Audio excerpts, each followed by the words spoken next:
Hey there, marvelous viewers, welcome back to the channel. We're here to talk about The Boys again. In today's video, we're talking about the terrible truth behind Mother's Milk's natural compound V inheritance. Let's get into it. Bit of a spoiler here, but watch this. And so now it don't take a genius to go from Marvin Milk to Mother's Milk.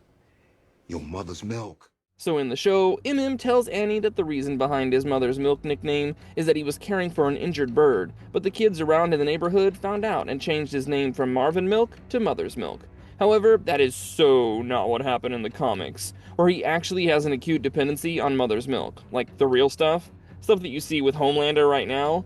And that's also kinda how got his powers in the comics, cause Compound V was put into his system right when his father's sperm and mother's egg fused together.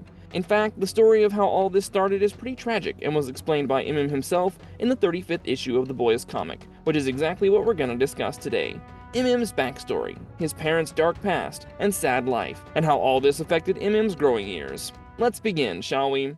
M's dad was an ex-criminal turned hero. M's dad was not a good man at the start. Moreover, because of his circumstances, he did not as such get any proper education or opportunities.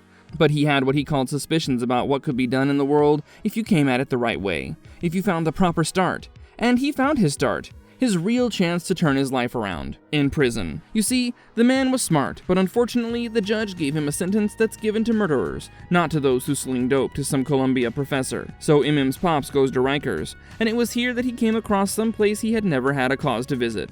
A library. And boom, all that potential that Pops had kept locked away all those years gets unlocked. It took some time and a lot of reading, effort, and practice, but in the end, Pops succeeded, and he conducted his own appeal and got out in 4 years. It was through him that would later learn. Needless to say, the way this man turned his life around is the stuff of good motivational movies. So what did he do after getting his freedom? Oh, and although M's parents remain unnamed in the comic, the show calls them Walter and Lucy Milk, so we'll use those names for the purposes of this video. Walter and Lucy's meeting at a Vought horror house. So M's dad eventually found work at this canning plant owned by Vought American through one of its commercial produce division. It was here that he could meet his future wife Lucy. Now the thing about this building is that it was once used to house a laboratory, and not just any laboratory. This lab belonged to Vought American's Superhuman Development Division, which would often F around with Compound V. But once the Human Development Division guys were done with the building, they pretty much just tossed the keys to the commercial produce guys, basically telling them to do whatever the hell they liked. But the most diabolical thing about this was that Vought did not sanitize the place before any of the canning workers came. No checks were done on the air or water to see if any of the V remained in the system, as residue or in gaseous form. Due to this, M's mom got exposed to the remaining V at her workplace. Naturally, her children were gonna get exposed to it, and that's exactly what happened. Exposed at conception with no choice and no chance. So M's mom got the unrefined version of the V. See, once you refine your compound V, you may get someone like Homelander, and even then, you gotta start at the test tube level. But when you get it unrefined, like in the environment, the chances are 1 in 10,000 that you become a sorry-ass average soup with average powers. But in the other 9,999 cases, your body gets itself messed up, and you may find yourself with any condition ranging from cancer and heart or brain damage, to miscarriages and shrinking organs. Anyway, that's how and his brother Michael got the V in their systems. And as for the other women who worked at the canning plant alongside M's mom, well, most of them got sick and either died or became too weak and scared to do anything. Dependency on Mother's Milk.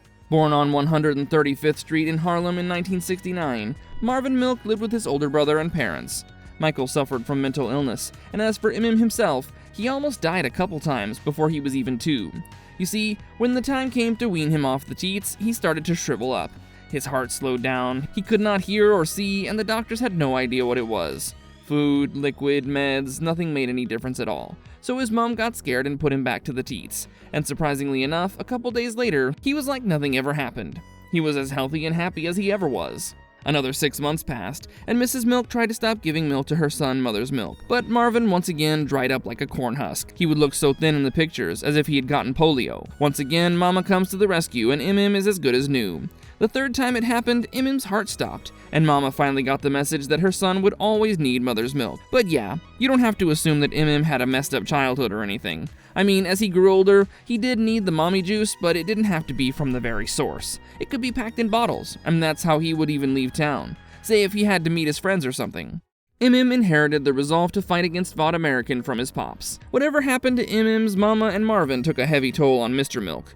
He was determined to stop Vought American from continuing their diabolical methods, and he decided to make them pay for their crimes.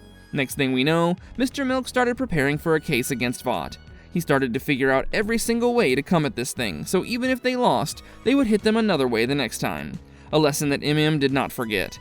And since he could not become an attorney because of his prison time, he hired one. On the day of their hearing, Vought's legal team hit him with everything they had in their arsenal. Every trick, every loophole, every piece of legal bullshit. I mean, you'll have to admit that these people have the resources to buy just about anything and everything to cover their tracks and faults.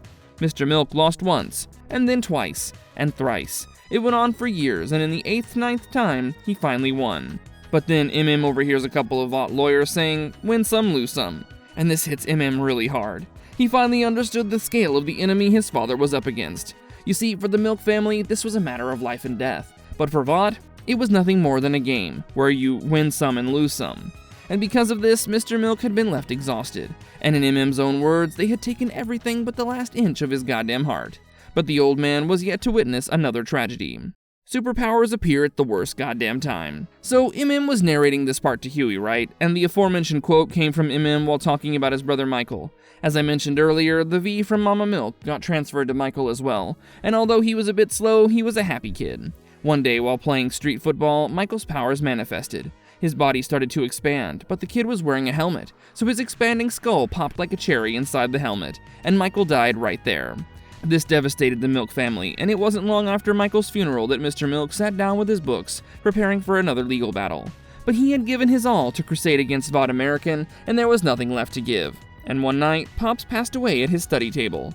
This was the final blow that killed MM's youth and pushed him into adulthood, which is when he joined the army, where he happened to kill a man during a boxing match by punching the man's head into a fine pulp of blood, bones, and brains. He was arrested and later found by Butcher and Greg Mallory. So if you think about it, a lot of MM's life and future was shaped by the tragedies he suffered, right from the moment he was but a sperm and an ovum inside two different people. In fact, the tragedies he had to endure were sometimes not even a thing of his own making, and he was just facing the terrible aftermath of other people's dark pasts. In fact, with MM's strange-ass behavior in the past few episodes, it might explain that there might be something more to him than meets the eye. That was all in this one, guys. Please consider hitting the like and subscribe buttons. Those 2 small clicks from you will help tremendously in bringing you more of these awesome videos. Stay safe and have a good one.